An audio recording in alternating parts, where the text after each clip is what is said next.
Audio नहीं है, just a minute.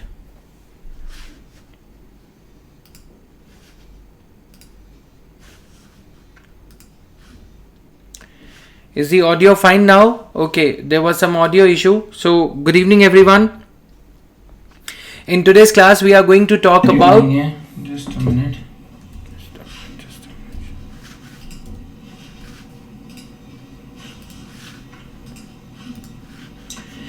Is the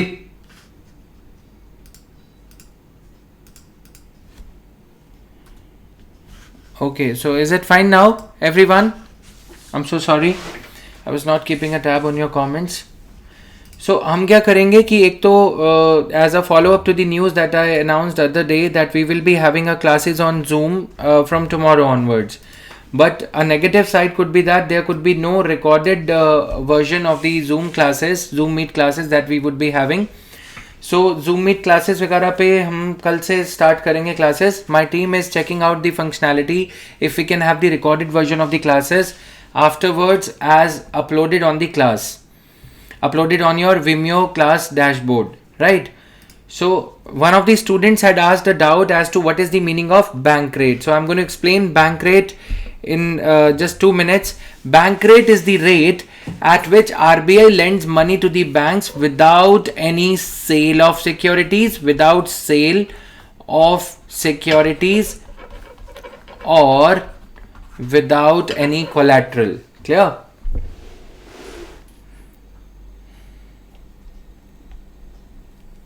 Okay.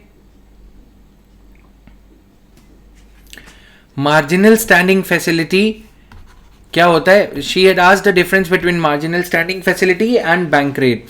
So marginal standing facility is the rate of interest at which commercial bank borrows money overnight from the central bank by giving government securities as collateral.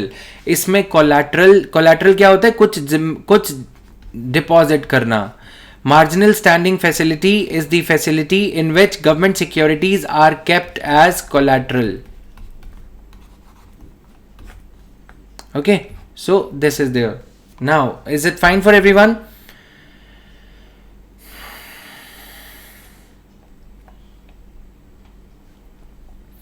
Clear है सबको? Let me see your comments. या तो bank rate का मतलब ये है यहाँ पे और मार्जिनल स्टैंडिंग फैसिलिटी का मतलब ये है.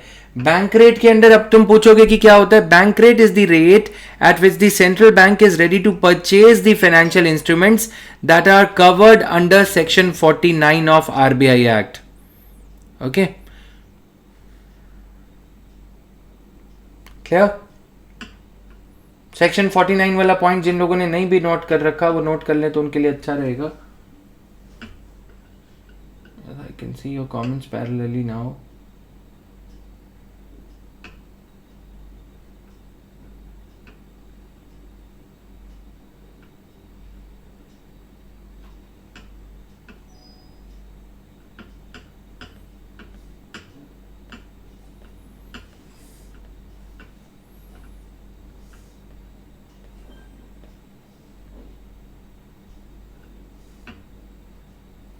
क्लियर है सबको? Marginal standing facility is availed by the banks only when the excess statutory liquidity ratio of their net demand and time liabilities has been exhausted. अगर statutory liquidity ratio के beyond जाके अगर उनको कुछ बियॉन्ड जाके कुछ बोरो करना है. वैसे तो हमने देखा था ना कि स्टैट्यूटरी लिक्विडिटी रेशो वाली जो सिक्योरिटीज हैं, गवर्नमेंट सिक्योरिटीज हैं जो उनको मेंटेन करनी होती हैं, उस पे भी वो पैसा गिरवी रख के पैसा ले सकते हैं. अब जब स्टैट्यूटरी लिक्विडिटी रेशो के तहत रखी गई गवर्नमेंट सिक्योरिटीज पे लिया गया पैसा, गवर्नमेंट सिक्योरिटीज भी खत्म हो गई. अब ये भी कोलैटरल के वे से किसी बैंक ने आरबीआई के पास डिपॉजिट कर दी. अब सारी सिक्योरिटीज एग्जॉस्ट हो गई. तो स्टैट्यूटरी लिक्विडिटी रेशो के तहत गवर्नमेंट सिक्योरिटीज जो बैंक के पास थी, बैंक ने आपातकालीन स्थिति, बैंक ने अनप्रेसिडेंटेड सिचुएशन आने की वजह से स्टैट्यूटरी लिक्विडिटी रेशो के तहत रखे गए पैसे पे भी पैसा बोरो कर लिया. अब बैंक क्या करेगा? बैंक ये करेगा, मार्जिनल स्टैंडिंग फैसिलिटी पे अपना पैसा उठाएगा, ठीक है, at a rate of interest which is 1% more than the repo rate, right? Clear?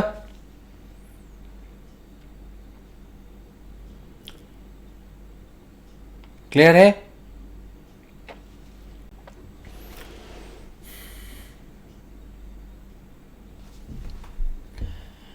Clear to everyone? तुम्हारे कमेंट क्यों नहीं लिख रहे?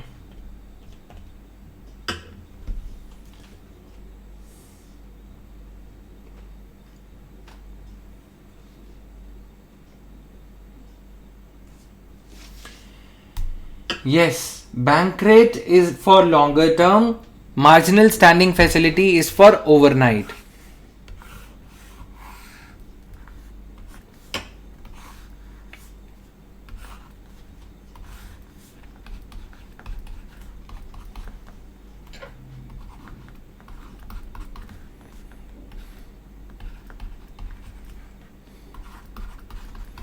ठीक है, ओवरनाइट लैंडिंग के लिए होती है ये, छोटी छोटी सी चीजें हैं.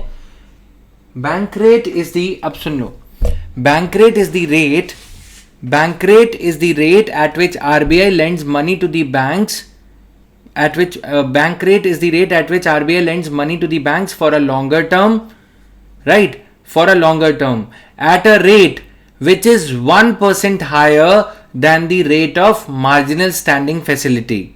Clear? पहले हम इसको की पॉलिसी रेट मानते थे, अब दूसरा, अब इसमें जो जो की फंक्शन है यार वो तो समझ में आ जाना चाहिए ना कि बैंक रेट क्या है. Central bank is ready to purchase the financial instruments that are covered under section 49 of RBI Act. These includes the financial instruments which are there apart from the government securities, right? Without any sale of securities. यहां पे sale of securities नहीं हो रही, यहां पे sale of other securities, government securities के अलावा बाकी की securities को गिरवी रखा जा रहा है, और इसीलिए ये ज्यादा इनसिक्योर हो जाता है, इसीलिए रेट ऑफ इंटरेस्ट हायर हो जाएगा, राइट? क्लियर?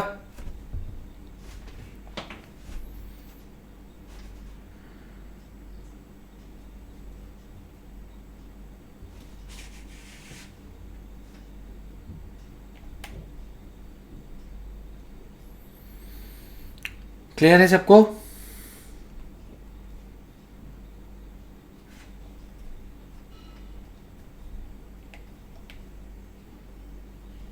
Bank rate को what is the topic today? Today's topic is going to be farm laws.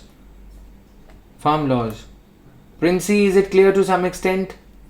मैं Zoom Meet पे जो क्लासेस स्टार्ट कर रहा हूँ उसमें इकोनॉमी का सेक्शन जब आएगा एक बार दोबारा से इसे समझा दूंगा, because that needs a background also. You also have to understand my constraint here, otherwise we would get deviated from the agenda of the class also.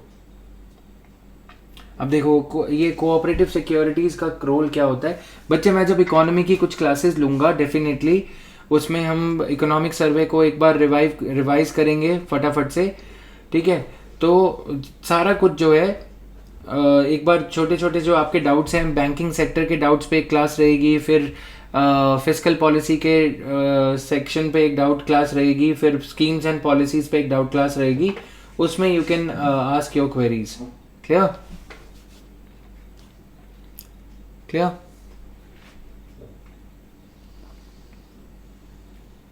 Done. अभी के लिए चलते हैं फार्म लॉज की तरफ.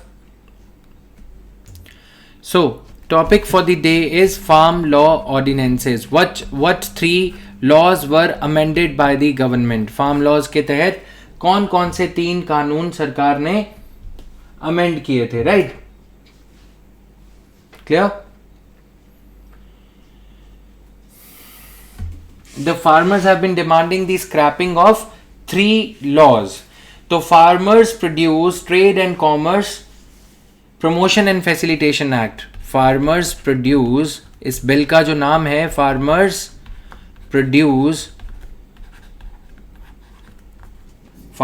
Produce Trade and Commerce.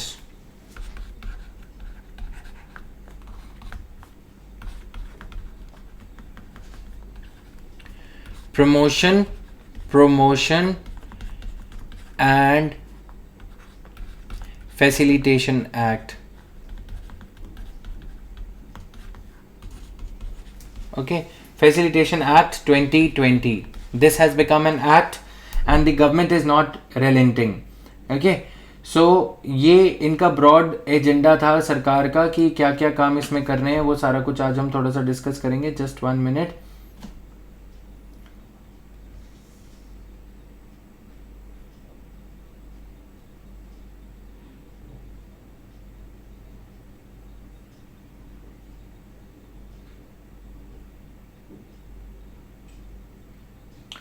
So kind of निष्कर्ष of all the magazines etcetera. एक तो एमएसपी पे farmers are demanding MSP should be retained. Government should give an assurance to the farmers that MSP will remain there till eternity. Okay, this is their key demand here. So Farmers Produce Trade and Commerce Facilitation and Promotion Bill 2020, Farmers Empowerment and Protection Agreement. Farmers Empowerment and Protection Agreement. This is the name of the second one.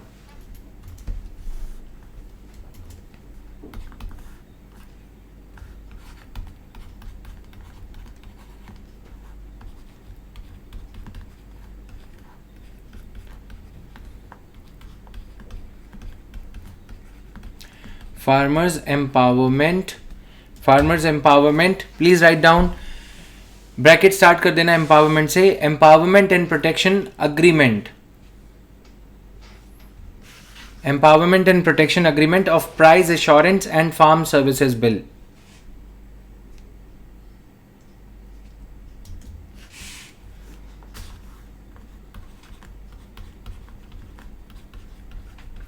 अब यहां पे MSP नहीं है, लेकिन फिर भी सरकार ये कह रही है कि तुम इसे मान लो कि अग्रीमेंट है ये ऑन प्राइस एश्योरेंस. ठीक है, तो फार्मर्स ये बोल रहे हैं कि इसमें प्राइस एश्योरेंस कहाँ पे आएगा.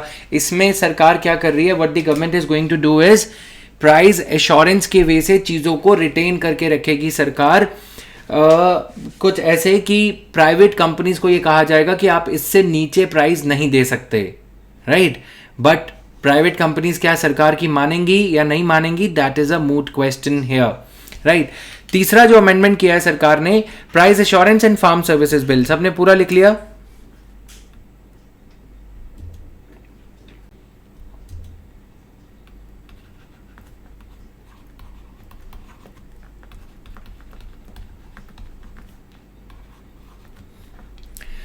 And farm services.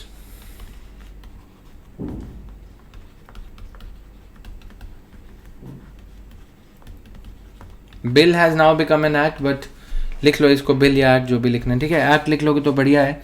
And farm services. फिर आता है एसेंशियल कमोडिटीज अमेंडमेंट बिल. ठीक है, third one is essential commodities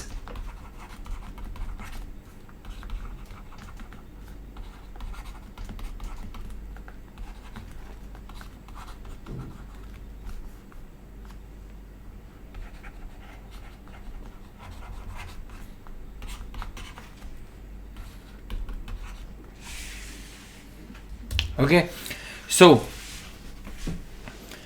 key provisions, it allows for regulation and supply and stock limit of certain special agricultural produce under extraordinary circumstances such as extraordinary price rise.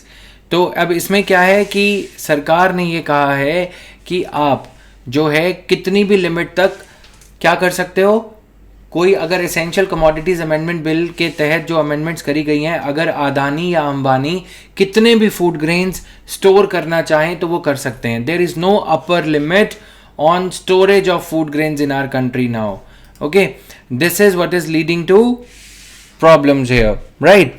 तो the 3 laws aim to change the way the agriculture produce is marketed. The 3 laws are aimed at changing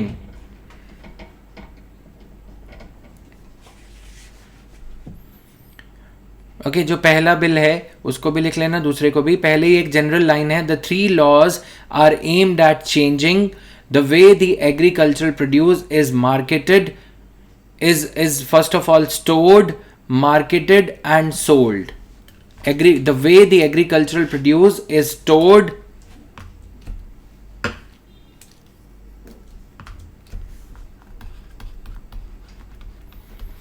the three bills are aimed at changing the way the agriculture produced in the country is stored, marketed and sold. How many of you, एक बार तुम्हारी class बंद हो जाती है यहाँ पे. How many of you want me to explain this in its entirety?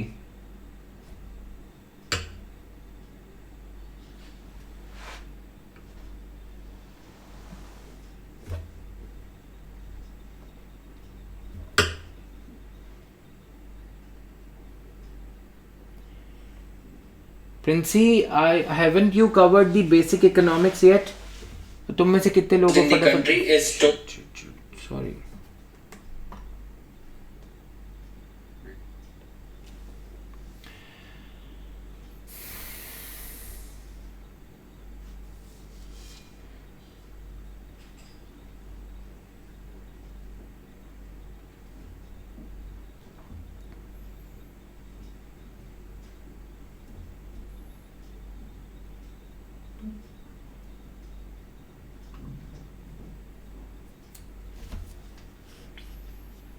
Okay, done. So, not required because you've thoroughly covered it. हाँ Arshika, very nice. Quickly मेरे को इनको समझाने तो देखो, कुछ कुछ बालक हैं बीच में जो लोग बिल्कुल क्लासेस अटेंड नहीं कर रहे थे. फटाफट से I'll take just 15-20 minutes. This will be a quick recap. Nandlal, अभिषेक, इसीलिए तो प्राइम मिनिस्टर मोदी सिर्फ वोट्स के पीछे भागते हैं. उनको क्या पता था कि एक दिन सभी को ऑक्सीजन चाहिए होगी, है ना. नाउ कमिंग हियर, इतने सारे लोगों को ऑक्सीजन चाहिए होगी, उन्हें नहीं पता था, इसीलिए, वरना वो 15 लाख की बजाय ऑक्सीजन का वादा करते. देखो अभी क्या होता है कि ये फार्मर का खेत है, ठीक है, और ये फार्मर लेके आया ट्रैक्टर. फटाफट से बता रहा हूँ, थोड़ा तुम लोग बुरा मत मानना जिनको पता है, क्योंकि एक टाइम ऐसा था जब तुम्हें नहीं पता था, बाकियों को पता था. उस दिन भी मैंने समझाया था इसे, ठीक है. ठीक है, ये ट्रैक्टर फार्मर लेके आया अपना, और इसने फूड किसान को कहाँ बेचा? ट्रैक्टर ने आड़तिया को बेचा. ये ग्रेन मार्केट, ये है फार्मलैंड, और this is farmland and this is your grain market. In every city we see a grain market like this, जहाँ पे इतनी सारी दुकानें होती हैं. शॉप नंबर 1, 2, 3, 4, 5, 6, है ना. तो ओके, सो 4, 5, 6, 7, 8 इस तरह से. अब क्या करते हैं, यहाँ पे जो ये शॉप ऑनर्स हैं इनको हम क्या बुलाते हैं? Commission agents. ड्रॉ करते रहना, तुम्हारी ड्राइंग थोड़ी अच्छी है लेकिन बात को भी समझना. Commission agents. Now these commission agents are there since establishment of FCI in 1964. 1964 में FCI का गठन किया गया था. Constitution of FCI was done in which 5-year plan? You guys are going to answer because I'm not going to answer these things. FCI कौन से 5th 5-year plan? वैसे तो मोदी ने 5-year plan ही खत्म कर दिया, और UPSC भी ऐसे क्वेश्चंस अब नहीं पूछ रही जो कांग्रेस के ज़माने के हों, ठीक है. तो मत पढ़ना, नहीं पढ़ना तो मत पढ़ना, लेकिन अच्छी बात है कि तुम्हें पता हो. अब ये कमीशन एजेंट्स क्या करते हैं? They are the conduits. They are rightfully called as agents because they purchase the produce from the farmers at near MSP, not at the MSP rate but near MSP rate. ठीक है, near बहुत फार MSP भी हो सकता है, बहुत far away from the MSP भी हो सकता है. This MSP is declared by commission for agricultural costs and prices, CACP as we call it, right. अब CACP किसके अंडर आता है? मिनिस्ट्री ऑफ एग्रीकल्चर के अंडर आता है, ठीक है, MOA. तो मिनिस्ट्री, अब ये पूरा सर्कल है. ग्रेन आज भी दलाली होती है. जो फार्मर्स आज प्रोटेस्ट कर रहे हैं ना, एक ग्रुप ये कहता है कि ये फार्मर्स को बहकाया गया है. They have been misguided. Why they have been misguided? We are going to talk about that also. So there are a lot of shops, and these mandis, these grain markets, which we simplified by using the term grain market, these are affiliated to Agricultural Produce and Marketing Committees Act of Punjab. Each state has got a separate act of its own. Punjab APMC Act. Rightfully, since agriculture is a state list subject, agriculture as a subject is mentioned in the state list, so agriculture state list में दे रखा है, right? So this is there. Now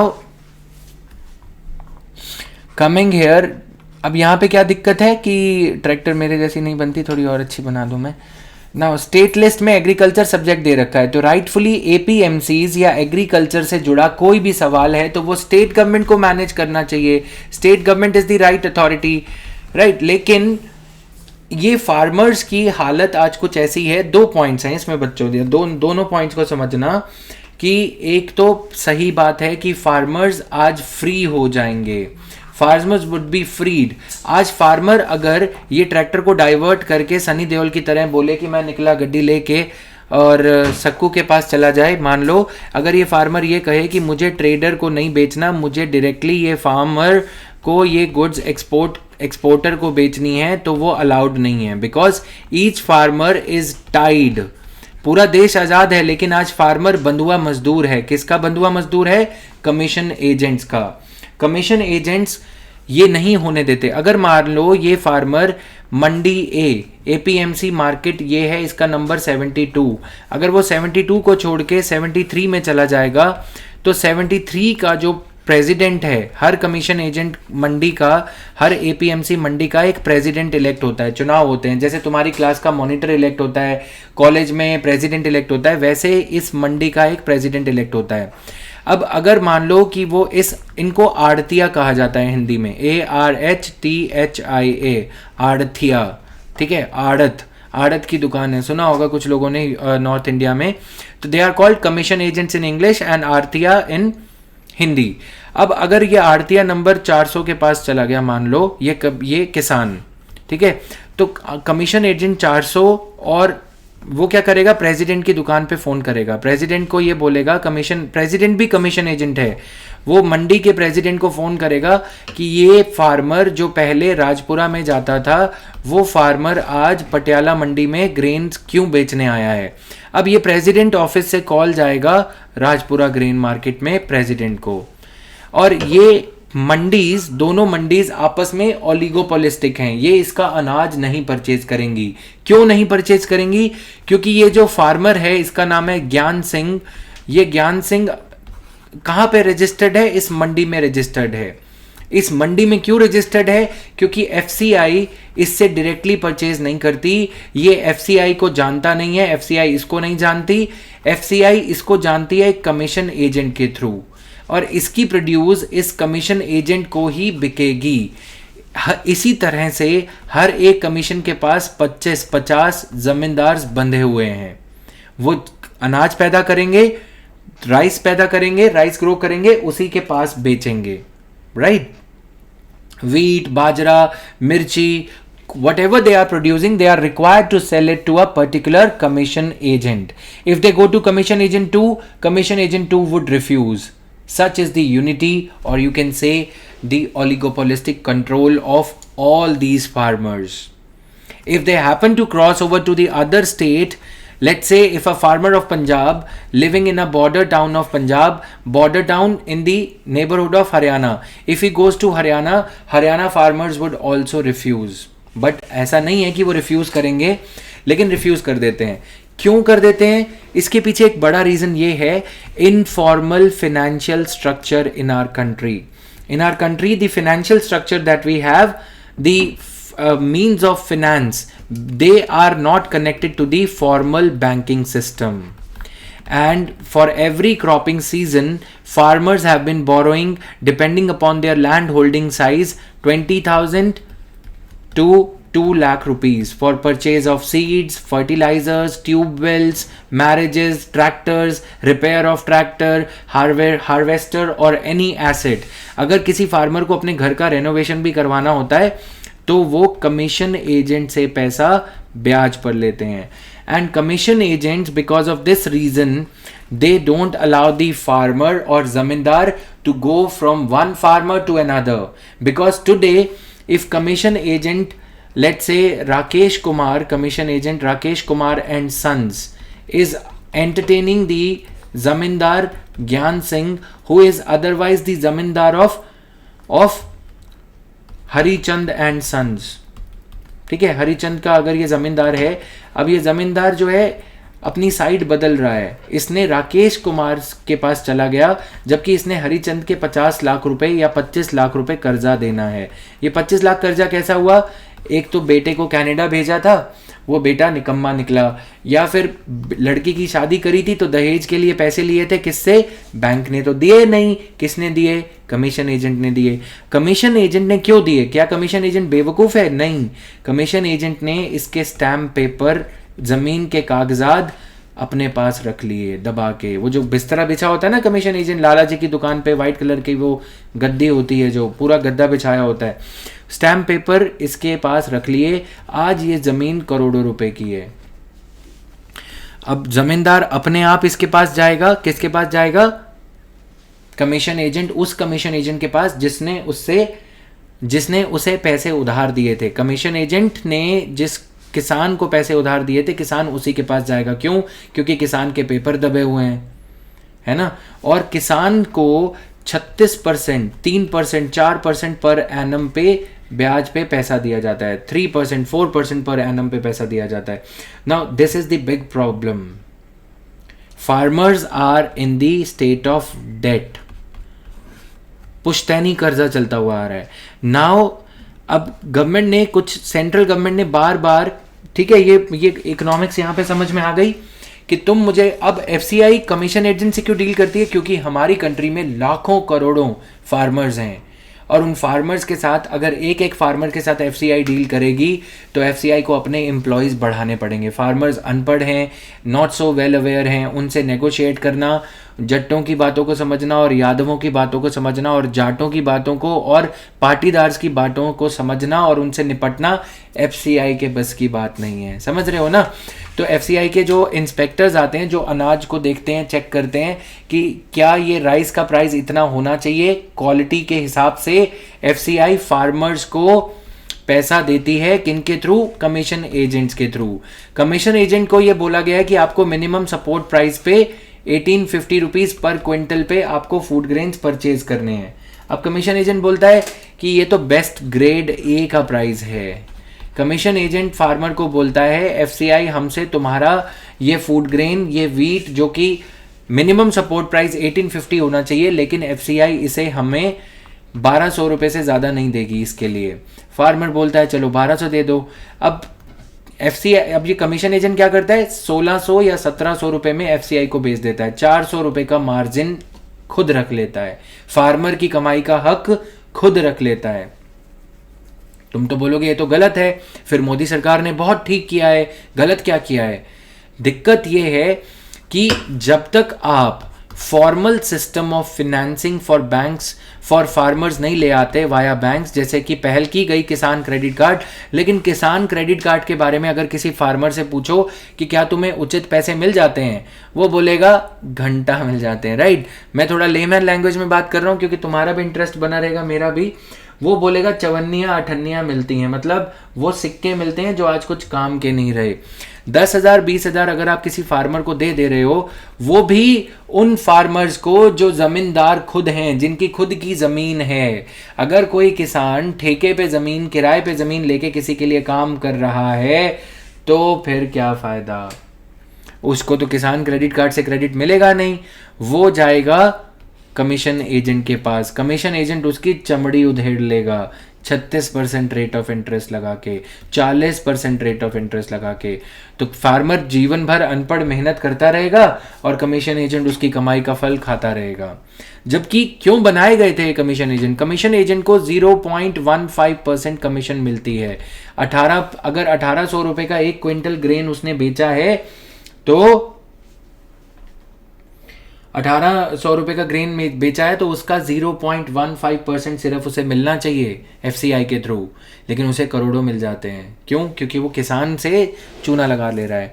अभी क्या है, अभी इस खेल में प्रोटेक्शन ये है, इस खेल में प्रोटेक्शन ये है कि मान लो कि यहाँ पे मैंने कमीशन एजेंट्स की ये मंडी बना रखी है कमीशन एजेंट्स के ऊपर एक एक्ट है कि वो एसेंशियल कमोडिटीज, अभी तो देखो दोनों दो तरफी चोरी चल रही है यहाँ पे इंडिया के, आज के इंडिया में फार्मर लुटता है, पहले फार्मर से चीपर प्राइस पे फूड ग्रेन्स परचेज करवा लिए जाते हैं, ठीक है, फिर उसमें से जो बेस्ट क्वालिटी होती है ना, commission agents having seen this system very closely, hailing from a state of farming in India, hailing from a farming family, तो यहाँ पे क्या होता है तुम देखोगे कि इस कमीशन एजेंट का अपना राइस शेलर है। राइस शेलर समझते हो ना, जो राइस के जो हस्क उतारते हैं, राइस शेलर है और गोडाउन भी है। अब ये कमीशन एजेंट चोरी चोरी छुपे छुपे अपने प्राइवेट गोडाउन में 1850 रुपए वाली क्विंटल वाली अच्छी अनाज को स्टोर कर देता है।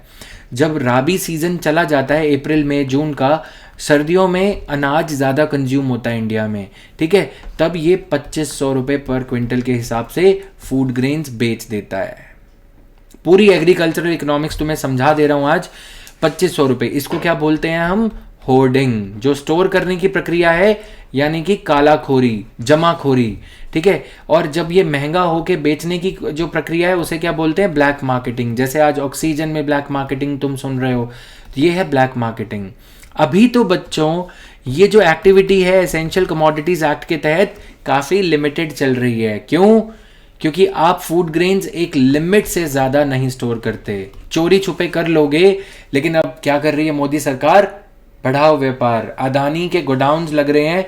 एसेंशियल कमोडिटीज एक्ट के तहत कोई अपर लिमिट नहीं रहेगी, इसको हटाया जा रहा है। यानी कि अब ये छोटे छोटे चिंदी चिंदी दुकानदार चले जाएंगे और आ जाएगा एक बड़ा दुकानदार। कौन? चाय वाले का सगा, इसका नाम होगा अदानी ग्रुप। ये स्टेट द्वारा रेगुलेटेड एपीएमसीज में इतनी भी चीज़ें बुरी नहीं हैं, ठीक है। पंजाब की एपीएमसी, हरियाणा की एपीएमसी, इसमें सरकार नियंत्रण करके चलती है। अगर किसान को सही प्राइस नहीं मिलता, अगर किसान जत्था बना के, ग्रुप बना के एसडीएम को कंप्लेंट करते हैं तो सरकारी अफसर डर जाते हैं। सरकारी अफसर जो आज एफसीआई के कमीशन एजेंट्स हैं, कमीशन एजेंट्स एफसीआई से जो बंधे हुए हैं, एफसीआई अपने इंस्पेक्टर्स को भेजती है। ये कोई वर्दी में इंस्पेक्टर्स नहीं होते, इनको बोला जाता है गोडाउन असिस्टेंट। यानी कि एफसीआई के जो सरकारी गोडाउन हैं उसमें किस तरह का अनाज जाएगा वो ये तय करते हैं। They do the quality assessment. ये लोग इतने एक्सपीरियंस्ड होते हैं कि ये चावल को देख के बता देंगे कि ये चावल बासमती है कि नहीं, राइस को देख के ये बता देंगे कि इसमें कितना मॉइस्चर है, ठीक है। तो ये इंस्पेक्टर्स कमीशन एजेंट से रिश्वत लेते हैं और उसको ग्रेड डी वाली जो क्रॉप है जिसमें पत्थर कंकड़ सब मिले हुए हैं, ग्रेड डी वाली को ग्रेड ए बना के यहाँ पे स्टोर कर देते हैं, ठीक है, ग्रेड ए बना के। अब एफसीआई ये नुकसान क्यों उठा रही है? Why is FCI incurring such a huge loss? FCI ये पूरा लॉस इसलिए उठा रही है, किसके नाम पे? गरीबों के नाम पे। ये एक अनाज फिर पीडीएस स्टोर में जाता है। पीडीएस स्टोर वाला 1 किलो अनाज में अपना 100 ग्राम कंकड़, पत्थर, पेबल्स वगैरह मिक्स करता है पीडीएस स्टोर, ठीक है। और ये जो रखा जाता है इसको हम बफर स्टॉक कहते हैं। 40 मिलियन टन्स, उससे भी ज़्यादा। एफसीआई की ये जो जिम्मेवारी है, एफसीआई का ये जो रिस्पॉन्सिबिलिटी है कि whatever food grains are being produced by the farmer, it has to procure all the food grains. It is mandatorily required to procure the entire stock of food grains. ये जिम्मेवारी FCI के लिए sir का दर्द बन गई है। क्यों? क्योंकि एफसीआई की कैपेसिटी है स्टोर करने की 200 मिलियन टन, लेकिन एफसीआई के पास फूड ग्रेन्स आ रहे हैं 300 मिलियन टन। अब या तो उन्हें गरीबों में बांट दो, यही किया गया 2013 में नेशनल फूड सिक्योरिटी एक्ट के तहत। सरप्लस फूड ग्रेन्स को निकाल दिया जाता है, गरीबों में बांट दिया जाता है। आज तुम्हें लगता होगा प्रधानमंत्री कितने अन्नदाता हैं, कितने अंत्योदय अन्न योजना लेके आ रहे हैं, 5 किलो फ्री राशन दे दिया कोविड-19 में।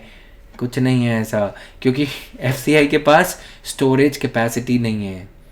अगर एफसीआई फूड ग्रेन्स परचेज भी कर लेगी तो वो फूड ग्रेन्स रखेंगे कहाँ? मॉनसून आएगा वो खराब हो जाएंगे। इसलिए जब कभी कोई आपदा आती है, चाहिए ऑक्सीजन, लेकिन बुढ़ा क्या बांट रहा है? बुढ़ा बांट रहा है अनाज। अब भाई अनाज से क्या होगा? चाहिए तो ऑक्सीजन, ठीक है। मित्रों नहीं है वो क्या कर रहा है? एक दिन मित्रों करके तुम्हें पितरों के पास पहुंचा देगा, राइट। तो बात समझो, यहाँ पे समझ में आ रही है ये सारी चीज के नहीं समझ में आ रही? So this is what is happening in our country right now, right? Agricultural economics is the broader topic that I am explaining you, and we are understanding it in a manner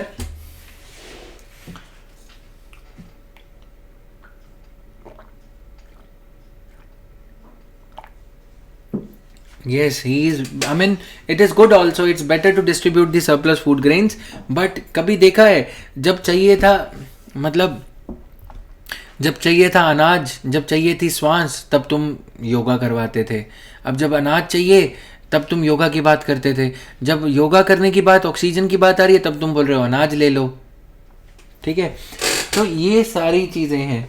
now coming here, अब FCI के पास एक और challenge हुआ. अब जब 2011 में क्या किया गया, नेशनल फूड सिक्योरिटी एक्ट 2013 में लाया गया. हमारी कंट्री में एक डिबेट चल रहा था. सुप्रीम कोर्ट ने सरकार को फटकार लगाई. उस टाइम हमारे प्राइम मिनिस्टर थोड़े नहीं, बहुत इंटेलेक्चुअल हुआ करते थे. उन्होंने क्या किया, सुप्रीम कोर्ट ने ये बोला, why don't you distribute these food grains which are rotting in the rain. Food grains बारिश में खराब हो जा रहे हैं, तुम उनको बांट क्यों नहीं देते हो. सुप्रीम कोर्ट के जज गुस्से में आए. उन्होंने सोचा कि चलो ब्याज, जैसे आज सुप्रीम कोर्ट क्या कर रहा है, ब्याज माफ कर दे रहा है. बोल रहा है कि कोविड-19 जो पिछला वाला था 2020 वाला, उसमें किसी को भी इंटरेस्ट नहीं पे करना होगा. ये क्या है, populism. Populism as we call it in Hindi, लोक लुभावने तरीके वादे. सुप्रीम कोर्ट भी लोक लुभावने वादे कर रहा है. ठीक है, तो उसने बोला कि सारों का लोन माफ कर दो, जो भी ईएमआई नहीं पे करी थी उस पर इंटरेस्ट नहीं लगेगा. गजब. ठीक है, वैसे ही सुप्रीम कोर्ट ने बोला कि ये जो लोग हैं जिनको राशन नहीं मिल रहा है, एफसीआई के कस्टडी में रखे गए जो गोडाउन में तरपाल के नीचे, टरपालिन कवर के नीचे जो रखे गए अनाज हैं, गोडाउन होता है तो अलग बात है, उसको तुम फ्री में बांट दो. ठीक है, तो उस टाइम हमारे प्राइम मिनिस्टर इंटेलेक्चुअल थे, मनमोहन सिंह. मैं ये क्यों कह रहा हूँ, उन्होंने पता है क्या बोला, अगले दिन बहुत अच्छा स्टेटमेंट आया हिंदू न्यूज़पेपर में कि in a democracy it takes us some time to arrive at consensus, to arrive at decision. सरकार ने, क्योंकि सुप्रीम कोर्ट ने बोला था तुम्हें 2 साल हो गए, तुम चर्चा करे जा रहे हो नेशनल फूड सिक्योरिटी एक्ट पे, तुम इसको बांट दो, फूड ग्रेन्स खराब हो जाएंगे. तो मनमोहन सिंह ने ये बोला, in a democracy it may take us some time to arrive at a decision, to arrive at consensus, but when the decision would come, it would be in the best interest of every poor citizen of our country. Supreme court चुप. क्यों? क्योंकि आज वाला जो है उसको पता ही नहीं क्या बोलना है. मित्रों, भाइयों बहनों पे बात आधी, तो वहीं आधी स्पीच में 15 मिनट वो भाइयों बहनों करते रहते हैं ना. तो अब वो प्राइम मिनिस्टर की बात भी सही थी कि भैया ऐसे कैसे राशन बांट दें, जो अनडिजर्विंग है वो आगे आ जाएगा, अदानी आगे आ जाएगा, नादानी पीछे रह जाएगा. तो ये चीज़ थी. अब क्या हो रहा है, अपर लिमिट ख़त्म हो जाएगी. अब ये जो छोटे छोटे गोडाउन्स हैं, अदानी के बड़े बड़े गोडाउन्स हो जाएंगे. ठीक है, पेप्सी के बड़े बड़े गोडाउन्स हो जाएंगे. और ये जो किसान और चूहा और बिल्ली की लड़ाई चल रही है, ये क्या हो जाएगी, ड्रैगन और चूहे की लड़ाई हो जाएगी. आज तो ये छोटी छोटी बिल्लियां हैं. सरकार को ये चाहिए कि अगर, अब सरकार क्या कर रही है कि फार्मर्स के लिए कॉन्ट्रैक्ट फार्मिंग एक्ट लेके आ रही है. कहने को ये फार्मर्स के लिए है, लेकिन पेप्सी फार्मर्स के साथ में एक मॉडल कॉन्ट्रैक्ट ऐसा सरकार ने बनाया है कि पेप्सी या मॉन्सेंटो या अदानी, ये बड़ी बड़ी कंपनीज इन फार्मर्स के साथ में अग्रीमेंट साइन करेंगी. और इस अग्रीमेंट की वजह से क्या होगा कि फार्मर जो एक नेगोशिएटिंग पावर जिसकी कम है, वो इन बड़ी बड़ी कंपनीज को अपना अनाज बेचने के लिए अग्री करेगा. यानी कि फार्मर्स की लैंड की जो है एक वे से गिरवी रखी जाएगी. जैसे आज आप देखते हो कि एक एटीएम खोलता है एचडीएफसी उस कॉन्ट्रैक्ट में लिखता है एक छोटे से घर वाले के साथ, दुकान वाले के साथ, जो दुकान पहले जूस की होती थी, वहाँ पे लिख दिया जाता है अग्रीमेंट में कि अगले 10 साल के लिए एचडीएफसी 15,000 रुपये किराया आपको देगा. ठीक है, और उसमें अग्रीमेंट कुछ ऐसे ड्राफ्टेड होता है, उसमें ये लिखा जाता है कि अगर किराया कम हुआ तो एफसीआई किराया कम कर सकता है. ठीक है, अगर किराया ज़्यादा हुआ तो भी एचडीएफसी पे डिपेंड करेगा कि किराया कम करना है कि नहीं. यानी कि जब आप इतने बड़े आदमी से डील करते हो, एचडीएफसी जैसी कंपनी से, बैंक कंपनी से, तो आप किराए पे देने के लिए राजी हो जाते हो, क्योंकि बड़ी कंपनी है, बड़े बाप पे, मतलब समझ रहे हो ना. वैसे ही जब ये छोटा सा फार्मर आज अपने कमीशन एजेंट से तो लड़ लेता है, कि मेरे को मेरी जो अनाज है वो 1400 रुपये नहीं 1600 रुपये होनी चाहिए, ले दे के दोनों 1500 पे अग्री कर जाते हैं। अब क्या होगा जब इतने बड़े कद वाले अदानी जैसे लोग आ जाएंगे और पेप्सी जैसी कंपनी आ जाएंगी, तो फार्मर्स को ये बोला जाएगा कि हम तुमसे पटेटोज परचेज करेंगे, कितने पे? 10 रुपये किलो पे। अगर मार्केट प्राइस 12 रुपये हुआ तो हम तुमसे 10 रुपये पे खरीदेंगे, लेकिन अगर मार्केट प्राइस 2 रुपये हो गया तो हम 2 रुपये पे खरीदेंगे। अब ये पेप्सी क्या करेगी? ठीक वही जो आज फन एकेडमी कर रही है। क्या कर रही है फन एकेडमी? इतने टीचर पैदा कर दो कि एक अच्छे टीचर की वैल्यू, एक अच्छी क्रॉप की वैल्यू भी कम हो जाए। समझ रहे हो ना मेरी बात? कैपिटलिज्म का वो रूप जो आज तुम एजुकेशन में मैं समझा रहा हूं, वो इस पे भी अप्लाई होता है, वो हर चीज पे अप्लाई होता है। धीरे धीरे से तुम देखोगे अमेजन, मैं अमेजन से भी इसे कोरिलेट कर सकता हूं। तो अभी क्या किया, पहले 10 टीचर्स होते थे तो टीचर्स की वैल्यू होती थी, अब हर किसी को टीचर को भी टीचर बना दो। समझ रहे हो ना? अब क्या होगा, जो टीचर्स हैं फिर उनको तुम बोलो कि हमारे यहाँ सप्लाई ज़्यादा है, तुम्हें पहले 5,000 रुपये मिलते थे, अब तुम्हें 1,000 मिलेगा। तुम नहीं पढ़ाओगे तो कोई और पढ़ा लेगा। अब एक टीचर मेरे जैसा ये बोलता है कि खून पसीने की ये सारी रिसर्च करके मैं पागलों की तरह 3-3 4-4 दिन अंदर बैठ के जो पढ़ा, तुम उसको, मेरी मेहनत को ऐसे कुछ किससे कंपेयर कर रहे हो? उससे जिसने एक भी बार अटेम्प्ट नहीं दिया। समझ रहे हो ना? तो वैसे ही फार्मर यहाँ पे ये बोलेगा, पेप्सी क्या करेगी, इस फार्मर के आसपास की जमीन को ठेके पे ले लेगी। सबसे पहले बड़े फार्मर को कन्विंस करा जाएगा, ये दिखाया जाएगा कि देखो बाजा राम का फार्मर हमारे पास है, समझ रहे हो ना, श्री राम का फार्मर हमारे पास है, तो तुम भी आ जाओ। फिर उस बड़े फार्मर को बोला जाएगा कि अब तुम्हारा टाइम गया, क्योंकि छोटे छोटे फार्मर हमारे पास आ गए। तुम पहले हमें 200 क्विंटल आलू देते थे, हम चिप्स बनाते थे, ठीक है। अब ये छोटा फार्मर, ये छोटा फार्मर, ये छोटा फार्मर, ये सब मिल के 2-2 क्विंटल हमें देते हैं, लेकिन ऐसे 100 फार्मर्स हैं, तो हमारी डिपेंडेंसी तुम पे भी कम है, छोटे फार्मर्स की डिपेंडेंसी हम पे ज़्यादा है। वो वल्नरेबल है अपनी नौकरी के लिए, अपने रोजगार के लिए, इसलिए वो तो अपना आलू हमें 2 रुपये क्विंटल बेचने के लिए रेडी है। डिमांड सप्लाई को मैनिपुलेट करके एक गलीबल फार्मर को, गरीब फार्मर को निचोड़ना। समझ में आया?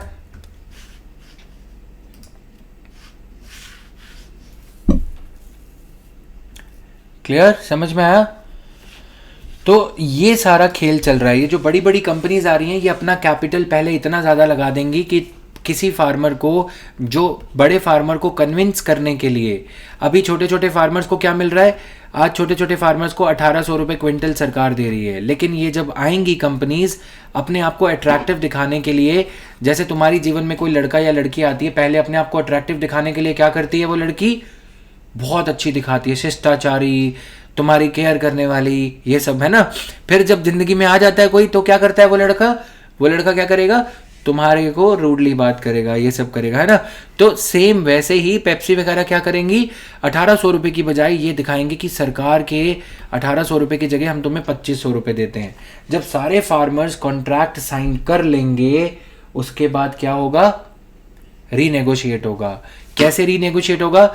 जैसे HDFC 10 साल का अग्रीमेंट साइन करके ये बोलता है 5 साल के बाद कि अब हर जगह हमारे आसपास ATMs हैं, पहले हम तुम्हें 15,000 वाले इस दुकान का 25,000 किराया दे रहे थे, लेकिन अब हम तुम्हें 8,000 देंगे। जितनी जल्दी फन एकेडमी नए टीचर ले आएगी, उतनी जल्दी पुराने टीचर्स को कम पैसे देने पड़ेंगे, उतनी जल्दी पुराने फार्मर्स को उनकी मेहनत के कम पैसे देने पड़ेंगे। समझ में आया? सो ये मेरी मैरिज का कोई इफेक्ट नहीं है, right? So coming here now, तुम लोगों के मनोरंजन के लिए बीच बीच में कुछ चीजें ऐसी बोलनी पड़ती हैं, राइट? नाउ कमिंग बैक, समझ में आ गया? ये छोटे छोटे पीसीज ऑफ लैंड से जो उपज होगी, जो प्रोड्यूस होगी, उस सारे को क्लब करके ये आपका फार्मर का प्राइस डाउन कर देंगे। अब फार्मर क्या करेगा, क्योंकि उसके कॉन्ट्रैक्ट में लिखा है कि अगर प्राइस क्रैश हो गया तो whichever is minimum, whichever of the 2 prices is minimum 10 rupees, 1800 rupees पर क्विंटल और 500 रुपीज पर क्विंटल, ये Pepsi would be paying you the minimum of the 2 prices. Clear? Pepsi would B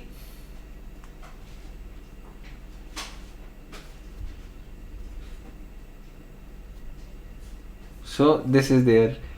clear है सबको?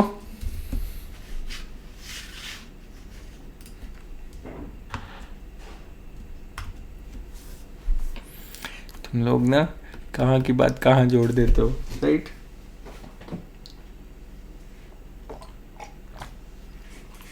So I have told you in the process of this explanation the two dimensions. The lifting of, please write down this point, the lifting of upper limit for storage of food grains.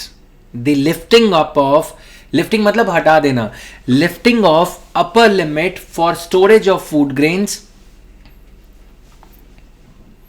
The lifting of upper limit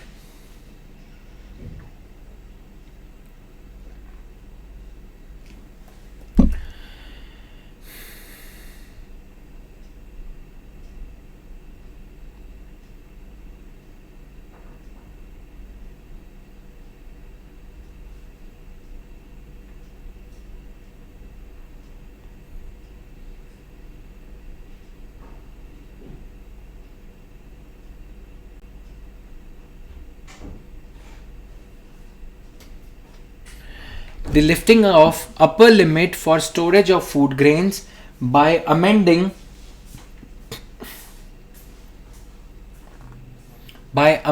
Amazon से भी linking कर रहा हूँ, सारा कुछ तुम्हें समझा रहा हूँ मैं, ठीक है? देखो यार, तुम्हें ना कैपिटलिज्म कैसे काम करता है, 2-3 चीज़ें. मेरी क्लासेस ना दे आर देयर, मैं I am teaching because I love teaching in this manner. अब अमेजन क्या कर रहा है? अमेजन पहले बड़े बड़े सेलर्स को, पेंगुइन को, ठीक है, या किसको, पेंगुइन, ऑक्सफोर्ड, इनको कन्विंस करता है. साथ साथ एमेरॉन बैटरी, जो बड़ी बड़ी ब्रांड्स हैं, नोकिया फ़ोन्स, सैमसंग फ़ोन्स, इनको कन्विंस करता है. एप्पल को कन्विंस करता है कि तुम हमारे यहाँ आओ, ठीक है. नोकिया को ये बोलता है कि तुम्हारा फ़ोन कितने का बिक रहा है, रिटेलर के पास तुम्हारा फ़ोन कितने का बिक रहा है. नोकिया बोलता है मैं रिटेलर को 10,000 रुपये में फ़ोन देता हूँ, रिटेलर 11,000 रुपये में देता है, लेकिन रिटेलर का 10% प्रॉफिट. अमेजन उसको ये बोलता है कि देखो मेरी मार्केट अभी नई है, तो तुम क्या करो, मैं नया प्लेयर हूँ मार्केट में. Amazon is like a market place, अनाज मंडी जो हमने अभी देखा, ठीक है, या पेप्सी की तरह बड़ी कंपनी है. नोकिया को ये बोलता है कि मैं तुमसे, नोकिया ने पूछा कि कितने फ़ोन खरीदता है एक बार में. नोकिया ने पूछा कि ये जो शॉपकीपर है आरके टेलीकम्युनिकेशंस, ये कितने फ़ोन खरीदता है एक बार में. तो आरके टेलीकम्युनिकेशन, नोकिया ने बताया कि ये सिर्फ 10 या 15 फ़ोन खरीदता है महीने के. अमेजन ने बोला मैं तुमसे 100 टेलीफोन्स खरीदूंगा, 100 मोबाइल हैंडसेट्स खरीदूंगा, और वो भी 9500 रुपीज़ पे, तुम बस आ जाओ, ठीक है. नोकिया को ये बात बहुत अच्छी लगी, एक बड़ा प्लेयर और कैश पेमेंट करेगा, ये बेचारा उधारी लेगा, ठीक है, ये पहले बिकेंगे तभी ये देगा पैसे. नोकिया ने बोला ये तो बहुत सही है. जैसे ही नोकिया आया, जियोनी आ गया, छोटी छोटी मोबाइल कंपनीज आ गई, ठीक है, फिर और कंपनीज आ गई, एप्पल भी आ गया. देखा कि नोकिया आ गया तो चलो एप्पल भी आ जाता है, बिजनेस ऐसे ही किया जाता है, ठीक है. फिर उसके बाद और सारे फार्मर्स आने लग जाएंगे या कंपनीज आने लग जाएंगी, अपना खुद ही बेड़ा गर्क करने के लिए, अपनी पैर पे खुद ही कुल्हाड़ी मारने के लिए, समझ रहे हो. अब इसके पैरेलल कस्टमर्स की सप्लाई भी होनी चाहिए, ठीक है. कस्टमर्स के लिए क्या किया, बिग बिलियन डे सेल, ठीक है, big billion day cell.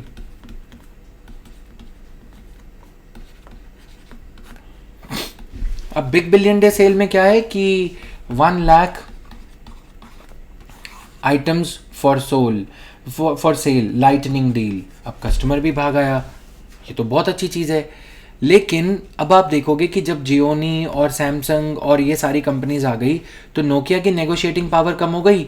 Nokia को पहले अमेजन खुश करता था ये बोल के कि तुम्हारी वजह से 95% फ़ोन खरीदने वाले हमारी वेबसाइट पे नोकिया का ही फ़ोन खरीद रहे हैं, क्योंकि और कोई फ़ोन था नहीं. लेकिन आफ्टर 6 मंथ्स और 1 ईयर जितना ज़्यादा पैसा अमेजन लगाएगा, थोपेगा, ठीक है, मतलब गंवाने को तैयार है, उतनी जल्दी कस्टमर्स यहाँ पे आएंगे. क्योंकि इंडिया में कस्टमर को या कहीं पे भी कस्टमर को क्या चाहिए, सेल सेल सेल. बिग बाज़ार ने भी यही किया था कि 35 रुपीज़ वाली कोल्ड ड्रिंक 28 रुपीज़ में मिलेगी, तुम आ जाओ. ये बड़ी कंपनीज कुछ इस तरह से काम करती हैं, ठीक है. अमेजन का पहले साल का जो नुकसान था इंडिया में, गैस कितना हुआ होगा? 100 करोड़ रुपए। अगले साल का गैस कितना हुआ होगा? 150 करोड़। उसके अगले साल का कितना हुआ? 350 करोड़। समझ में आया? अब तुम्हें लगता है कि कोई और टक्कर देने वाला अमेजन को बचा है? नहीं। अब अमेजन का प्रॉफिट कैसे बढ़ रहा है? 50 crore, 90 crore, year on year profit बढ़ता चला जा रहा है। समझ में आया? अब अमेजन बादशाह है। ठीक उसी तरह अब नोकिया को, अब अमेजन को पहले नोकिया को ज़्यादा पैसे देने पड़ रहे थे।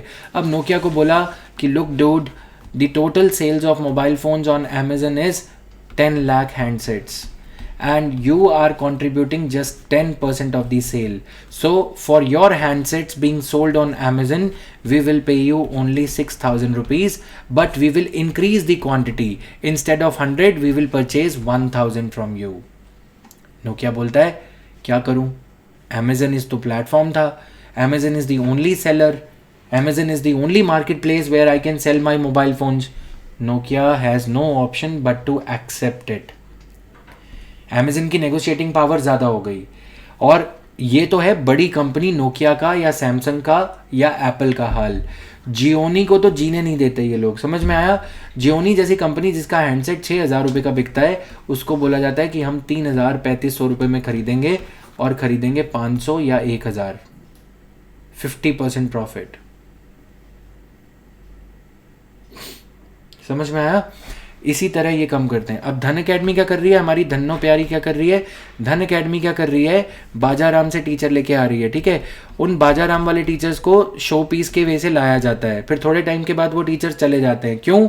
क्योंकि उनके साथ इसी तरह की बुलिंग करी जाती है, आर्म ट्विस्टिंग करी जाती है। राइट? उनको पहले मेरी वजह से I used to be in the top 3। I am explaining you as a teacher through my example. Top 3% पहला जो ट्रैफिक आता था, वो पहला आता था धन अकेडमी के नाम की वजह से, जो गूगल से जो ट्रैफिक धन अकेडमी पे जा रहा था। फिर जो दूसरे नंबर पे ट्रैफिक आता था वो आता था टॉप रेमन की वजह से। समझ रहे हो ना तुम? तीसरा जो आता था वो आता था जतिन वर्मा की वजह से। अब धीरे धीरे से जतिन वर्मा को ये बोला जाता है कि तुम्हारी वजह से जो ट्रैफिक आ रहा है, क्योंकि हम फटीचर भी ले आए हैं अब, जियोनी जैसे और ये सब, उसकी वजह से, तुम्हारी वजह से ट्रैफिक आ रहा है कम। राइट? अब हम तुम्हें उतना अमाउंट नहीं देंगे। राइट? सीधी सीधी बात। अब मेरे को लगता है कि मेरा कोई प्रोडक्ट तो है नहीं, चलो मैंने बोला कि ठीक है, कि मेरे को कोई दिक्कत नहीं है। फिर जब आलम ये आता है कि तुम 1.5 घंटे का DNA 1 घंटे में निपटाओ, तुम पॉलिटी 80 लेक्चर्स में पढ़ाते हो, 50 में निपटाओ, तब ये लगता है कि ये मेरा प्रोडक्ट खराब कर रहे हैं। अमेजन वगैरह जो है, नोकिया को ये थोड़ी कह रहे हैं कि तुम फ़ोन में बम डाल दो, नहीं कह रहे ना। अगर मुझे ये बोला जाए कि 80 की पॉलिटी 50 आवर्स में पढ़ा दो, तो ये क्या हुआ? मैं SSC की तैयारी थोड़ी ना करा रहा हूँ। टाइम लगता है चीज़ों को। मुझे मेरे वे से एग्जाम्पल्स नहीं देने दिए जाएंगे और फिर बोला जाएगा कि तुम नोकिया का फ़ोन है, उसे अमेजन के डब्बे में पैक करो। यानी कि मैं खुद बैठा हूँ, मेरी प्रिवेसी है, मेरे ऊपर काली टी शर्ट पहनाओ। क्यों पहनाओ काली टी शर्ट? समझ में आ रही है चीज़ें? वहाँ पे ग्रज आता है। राइट? मैं टीचर हूँ, मेहनत करके कमा लूँगा या अच्छा पढ़ा के खुश हो लूँगा, लेकिन जब तुम ये कहोगे कि मेरी प्राइवेसी पे ब्रीच करोगे, कि ये करो वो करो, फलाना वीडियो करो, अपने वे से नहीं पढ़ाने दोगे, करंट अफेयर्स का कोर्स पूरा साल नहीं चलाने दोगे, बोलोगे कि लास्ट में लेके आना, और तब दिक्कत आएगी। राइट? और फिर मुझे बोलोगे कि फलानी सीरीज़ हो रही है, मेगा सीरीज़ हो रही है, उसमें प्रणब मुखर्जी पे आ रहे हैं, तुम भी नाचो। क्यों नाचो? मुजरा क्यों करो? Right? Our job is to teach. ये सारा कुछ है। राइट? अब ऐसे ही फटाफट से एक एग्जाम्पल समझते हैं जो कंट्री में जो कैपिटलिज्म हुआ है उसके दुष्प्रभाव, नेगेटिव इफेक्ट्स। उबर, ओला। पहले तुम क्या करते थे? अपनी कंट्री में, अपने सिटी में क्या देखते थे? एक टैक्सी स्टैंड होता था, वहाँ पे ब्लैक और येलो कलर की टैक्सीज खड़ी होती थी। ठीक है? तो ये जो एग्जाम्पल मैंने तुम्हें दिया, ये मोनोसोनी का एग्जाम्पल है। उबर ओला ने क्या किया? तुम्हें बोला राइड 50। ठीक है? तुम्हारे फ़ोन पे कूपन आ गया अपने आप ही। तुम पहले मेरू कैब से या लोकल टैक्सी वाले से ड्राइव करते थे, ऐसी 3-4 टैक्सीज वहाँ पे खड़ी होती थी, मारुति की वो वैन भी होती थी प्यारी सी, है ना। अब ये गाड़ियाँ, ये क्या करते थे? तुमसे ज़्यादा पैसे मांगते थे, 200 रुपये मांगते थे, यहाँ तक जाने के। जैसे मैं अगर पटेल नगर में हूँ या करोल बाग में हूँ तो सीपी कनॉट प्लेस तक जाने के मुझसे 200 रुपये मांगे जाते थे। मैं सोचता था यार इससे अच्छा मेट्रो से चला जाता हूँ। फिर मेरे को बोला install the Uber app right now and you will get a coupon. Message कहाँ पे आया? पेटीएम पे। पेटीएम का भी एग्जाम्पल ऐसे ही है, ठीक है।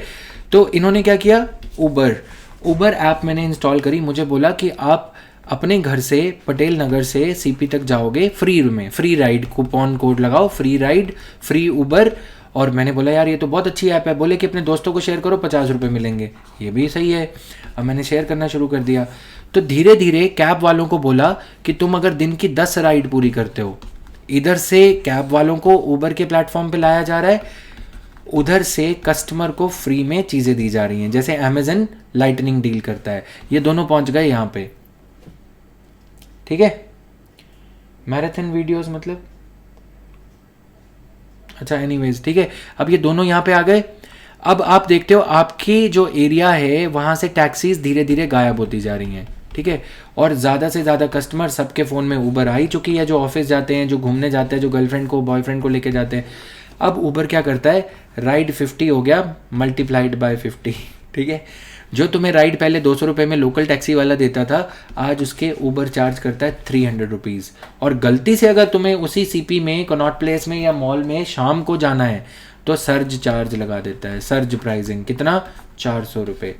ड्राइवर को क्या इंसेंटिव है? ड्राइवर को ये बोला जाता है कि तुम पहले 200 रुपये लेते थे, तुम 200 रुपये लो, ऊबर सिर्फ 100 रुपये लेगा। तुम्हें तुम्हारे 200 रुपये मिल रहे हैं। और सर्ज प्राइसिंग ये हम इंश्योर करेंगे। और हमारे ऊबर ऐप को 1 लाख या 10 लाख कस्टमर्स ने डाउनलोड कर रखा है। तो तुम अगर टैक्सी स्टैंड पे जाते हो तो काली पीली टैक्सी लेके जाओ, हमें कोई दिक्कत नहीं है, धूप सेकना वहाँ बैठ के। लेकिन अगर हमारे साथ आ रहे हो तो तुम्हें हमारे साथ ही काम करना पड़ेगा, टैक्सी का काम नहीं करना पड़ेगा। दिन की 10 राइड पूरी करोगे तो तुम्हें 2500 रुपये और मिलेंगे। इनिशियली ये किया था इन्होंने। अब इतने सारे ड्राइवर्स हो गए कि उन्होंने अपनी नई कारें निकलवा ली, ठीक है। उन्होंने अपनी नई कार्स निकलवा ली, वो भी यहाँ पे लोन पे कार ले ली। पहले ये ड्राइवर 1.5 लाख रुपए महीना कमाते थे, अब इनकी कमाई है 25,000 रुपये महीना। ऊबर की कमाई, ऊबर का पहले लॉस होता था 50-100 करोड़ रुपए साल का, अब 100 करोड़ प्रॉफिट है। समझ में आया?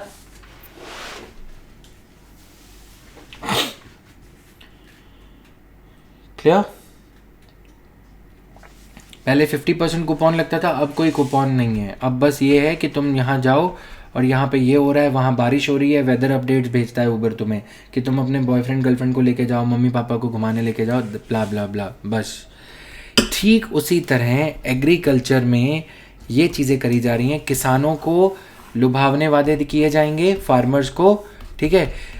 ये पता क्या है यार, ये ना जो चीज़ें हमने देखी, कहीं पे तुमने देखा in all the examples that we have seen till now, have you seen whether in any case citizen who is without money is being treated?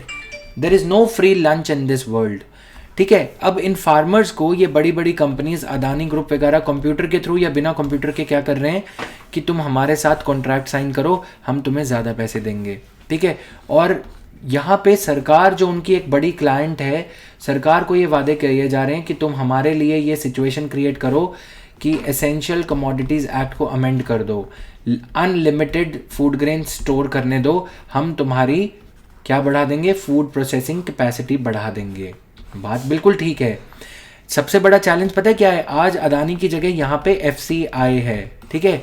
FCI और अदानी, अब FCI को धीरे धीरे प्राइवेटाइज कर दिया जाएगा।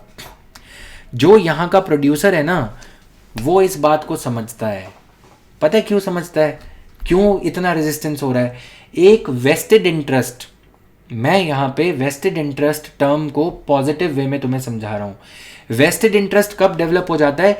जब आप सालों से दी गई सब्सिडी एक झटके में डीमोनेटाइजेशन की तरह निपटाने की कोशिश करोगे कि डीमोनेटाइजेशन खत्म, नोट खत्म हो गए। भैया ये फार्मर है, समझ रहे हो ना।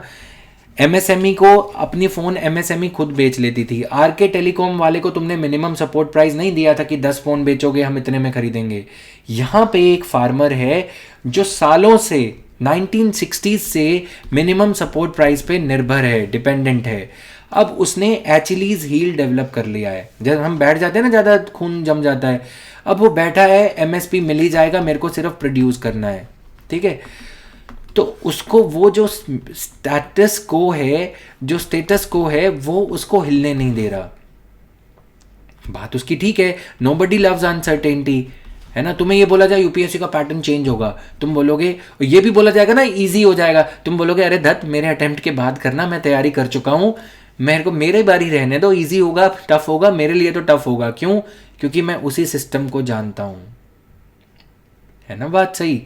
तो अब यहाँ पे एफसीआई पे डिपेंडेंट ये फार्मर जो मिनिमम सपोर्ट प्राइस के सहारे जी रहा था, तुम उसको प्राइवेट शार्क्स के सहारे छोड़ दोगे जिनका पहले का रिकॉर्ड अच्छा नहीं है, तो वो क्या करेगा? फार्मर धरना देगा, ठीक है। अब यहाँ पे दिखाया जा रहा है कि फूड प्रोसेसिंग कैपेसिटी बढ़ जाएगी। इन दिस एंटायर पिक्चर इसके दो प्रॉब्लमेटिक एंड्स हैं। एक, इसका जो क्लाइंटेल है ना एफसीआई का, उस बेचारे को पता ही नहीं उसके साथ होने क्या जा रहा है। आगे उसके साथ क्या होगा? पीडीएस स्टोर्स प्राइवेटाइज हो जाएंगे, समझ में आया? या होंगे ही नहीं। इसकी जगह दूसरा ऑल्टरनेटिव क्या हो सकता है? यूनिवर्सल बेसिक इनकम,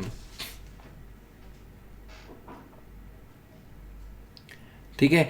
यानी कि फूड सब्सिडी दी जाएगी सिर्फ पैसे के रूप में। फूड सिक्योरिटी के लिए जो एफसीआई 40 मिलियन टन इस पे बैठा है, अदानी को आपने ये राइट दे दिया कि वो होर्डिंग कर सकेगा, पेप्सी को आपने ये राइट दे दिया कि वो फूड ग्रेन्स को होर्ड कर सकेगी। ठीक वैसे जैसे आज प्राइवेट सेक्टर ऑक्सीजन होर्ड करके बैठा है। भगवान ना करे किसी दिन यहाँ पे कोई खाद्य संकट आ गया, फूड सिक्योरिटी फैमिन आ गया, तो ये तुम्हारी खाल उधेड़ लेंगे। समझ में आया? इसीलिए over dependence on private sector in basic things like health, food security, etc. has to be done with extra caution. LIC, समझ रहे हो ना? ये चीज़ों में प्राइवेटाइजेशन जहाँ जहाँ हुआ है, हमारे यहाँ पे सिटीजन को सिटीजन माना गया है, लेकिन इस पूरे प्राइवेटाइजेशन के मॉडल में जो हमने अमेजन देखा, ऊबर देखा, वहाँ पे लोगों के पास पेइंग कैपेसिटी थी। सिटीजन को क्लाइंटेल माना जाता है। Citizen clientele can afford to pay you rupees. He can pay you the toll tax while he is traveling on the roads. But what about the bloody PDS guy? Who is going to take care of it if not the state? ठीक है, ये America में ठीक है। यहाँ पे दो ends हैं, एक गरीब फार्मर और दूसरा पीडीएस उपभोक्ता, बेनिफिशियरी जिसे हम कहते हैं, राइट। पैरेलली तुम देख रहे हो कि ये न्यूज़ आ रही है कि फूड से एनएफएसए के अंडर जो बेनिफिशियरीज हैं उनका नंबर कट किया जाए। साथ साथ चल रहे हैं दोनों ट्रैक। और इस बार इकोनॉमिक सर्वे में दोबारा से यूनिवर्सल बेसिक इनकम का जिक्र है 2017 के बाद। 2014 में जाएं, जब से सतयुग शुरू हुआ है, शांता कुमार कमेटी की रिपोर्ट, अगर तुम इन सारी डॉट्स को कनेक्ट करते हो ना, तुम्हें एक बहुत ही अगली पिक्चर नजर आता है। क्या? जो मैंने अभी थोड़ा सा तुम्हें ग्लिम्स दिया, जस्ट 1 मिनट।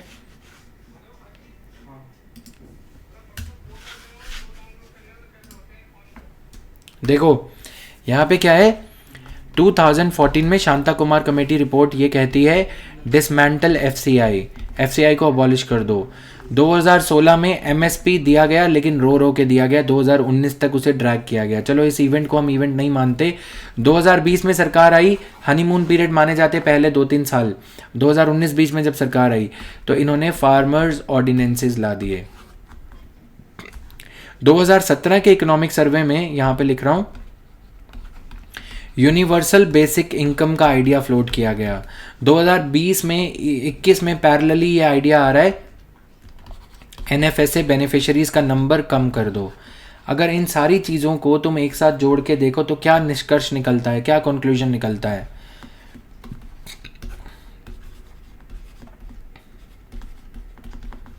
समझ में आया?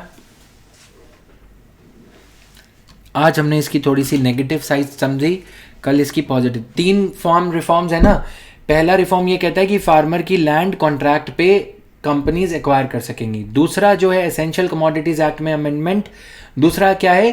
फार्मर का इंटरेस्ट सिक्योरिटाइज करने वाला मिनिमम सपोर्ट प्राइस वाली जो चीज़ है। एपीएमसीज को अनाज बेचने वाली जो चीज़ है, एपीएमसीज के जरिए फूड ग्रेन्स ना बेच के प्राइवेट एजेंसीज को बेचने के लिए सेकंड एक्ट बनाया गया, सेकंड वाला। थर्ड एक्ट जो बनाया गया एसेंशियल, कि जो इस फूड ग्रेन को खरीदेंगे सरप्लस स्टॉक को, वो आज जो सरप्लस स्टॉक एफसीआई का सरदर्द है, उसे एफसीआई को स्टोर करने की कोई ज़रूरत नहीं होगी। उसको स्टोर करने के लिए एसेंशियल कमोडिटीज एक्ट में अमेंडमेंट कर दिया कि आप कितना भी फूड ग्रेन स्टोर कर सकते हो। Today we saw the broader picture, today we saw how these small pieces are fitting together. Tomorrow we shall see the finer details of farm law ordinances. Am I clear? Done for everyone? I end the class here. There was no dropping of frames, there was no lagging at all. Done? From my side there was no lagging at all, guys. Having here, you guys having here तो ये let's end the class over here. Done? Thank you. Bye bye.